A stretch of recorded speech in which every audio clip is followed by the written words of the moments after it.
As a review of the event that just happened, I had heard that helicopter, and it was at Solero, in Oliveira Castilla intersection. But there were people out here, like the people that just moved in across the street, who don't mind their own business. So I was waiting for them to leave so that I could find out if it was some kind of plane nearby or the helicopter. But at first, it sounded like a Cessna in the distance because of how muffled it is, because it's tuned funny and it's a smaller helicopter. And so eventually I got up after they left and I found it out at Castilla Oliveira intersection because I could see it through the tree at 24191. So then I ran down to Solero Oliveira intersection and started recording it. And it stopped doing circles at Oliveira Castilla and then flew up the park. It was doing left-handed circles and it flew up the park. And then because I was really close to it, I thought it came out to spotlight me because it kind of was slow in the park and then it came out like aggressively quickly towards me.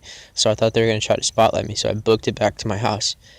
And then I was standing like 15 feet from the mailbox and it did a circle at the end of my street, not even over Solero Oliveira intersection, but like one house up, so a house away from me. And then it came over and it did I think 3 circles on my roof and kind of made the last one slightly larger to encompass the October 16th and the 2-story house.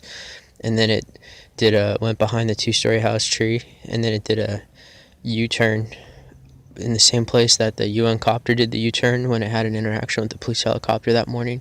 And so I'm not sure what they were doing with the U-turn and stuff, because some of the things don't make sense. It's like a little kid would set it up. It's like, well, I did a U-turn here, so you do a U-turn there. And so when I try to piece together the parts, sometimes it's different than what I was expecting. So I'm not sure what that U-turn was, but then he took off towards Geronimo Alicia intersection, and it was a smaller helicopter, and he changed lights the entire time he was on my head.